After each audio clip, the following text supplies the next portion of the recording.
বিয়ে হচ্ছে একটা মেয়ের জীবনে সবচেয়ে বড় লটারি। এই বিয়ে নামক লটারিতে যদি একটা মেয়ে জিতে যায় তাহলে তার জীবনটা জান্নাত, আর না হলে তার জীবনটা জাহান্নাম হয়ে যায়।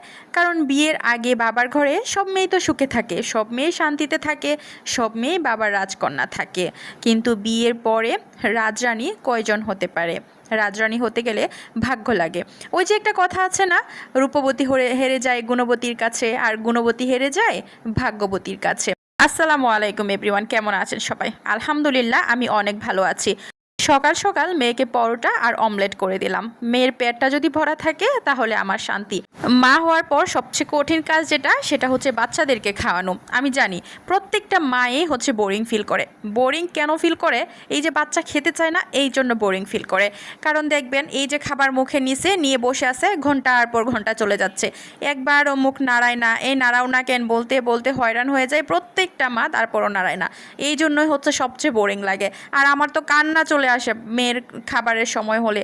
আল্লাহ, এখন তো খাবে না, মুখে খাবার নিয়ে বসে ভিডিও করা ছাড়া যখন ডিম ভাজতে যাই তখন এত সুন্দর হবে, আর যখন ভিডিও করতে যাই ডিম ভাজির সময় তখন যা অবস্থা হবে ডিমের, তখন আর দেখা যায় না, বাংলাদেশের মানচিত্র হয়ে যায়।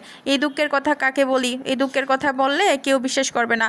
সবাই বলবে আপনি এমনি ডিমবাজি করেন সব সময়, হুদায় হুদায় সুন্দর করে ডিমবাজি করেন, এই ফুটানো দেখাইতে অনলাইনে আইবেন না। বলছিলাম না, একটা মেয়ে বিয়ের পরে যদি যত্নশীল একজন স্বামী পায় তাহলে তার জীবনটা হয়ে যায় জান্নাত, আর না হলে হয়ে যায় জাহান্নাম। আসলে আমরা জাজমেন্টাল হয়ে কিন্তু অনেক কিছুই বলি।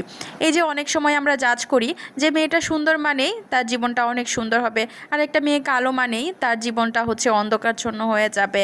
এই যে কালো বেটে সুন্দর অসুন্দর আমরা কিন্তু জাজমেন্টাল করে ফেলি।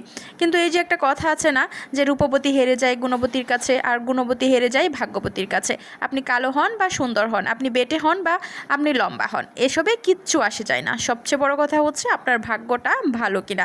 আমি সবসময় আমার মেয়ের জন্য দোয়া করি যেন আমার মেয়ের ভাগ্যটা যেন ভালো হয়। আল্লাহ যেন আমার মেয়ের ভাগ্যটা যেন ভালো করে দেয়।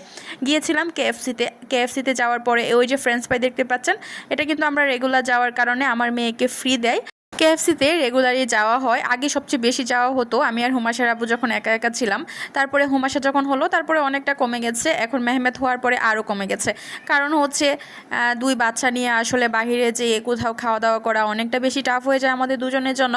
কারণ বাচ্চারা একটু ঝামেলা করে, এটা সবাই জানেন, এজন্য অনেকটা বেশি যাওয়া হয় না এখন আর। তারপরেও যাই, যেহেতু কেএফসির খাবারটা অনেক বেশি ভালো লাগে। এটা হচ্ছে শেওড়াপাড়া আউটলেট, আর ওখানে যেহেতু আমাদের বাসা, এখানে যাওয়া হয়। আর এখানকার সবাই হচ্ছে পরিচিত হয়ে গেছে। যেতে যেতে স্টাফগুলো চেঞ্জ হয়ে যায় কয়েকদিন পরে পরে, এই জন্য হচ্ছে একটু প্রবলেম হয়ে যায়। পুরাতন স্টাফগুলো যদি থাকে তাহলে তো গেলে পরেই একদম আত্মীয়র মতো একটা বিহেভিয়ার করে, কারণ যেহেতু রেগুলার বেসিসেই হচ্ছে আমরা ওখানে যাই। আমার মেয়ের হচ্ছে চিকেন, ছোটোবেলা থেকেই কেএফসি চিকেনটা সে খায়, মানে ওর কোনো সমস্যা হয় না কেএফসি চিকেন খেতে। যদি আমাকে জিজ্ঞেস করেন আপনার ফেভারিট খাবার কোনটা, তাহলে আমি বলবো কেএফসির ফ্রাইড চিকেন। এটা আমার এতটা ভালো লাগে, এই ফ্রাইড চিকেনগুলো অন্য কোনো রেস্টুরেন্টে এতটা টেস্ট হয় না, কখনো হয় না, কোনো রেস্টুরেন্টেই হয় না। তো আজকের মতো এই পর্যন্তই, পরবর্তীতে কথা হবে। আল্লাহ হাফেজ।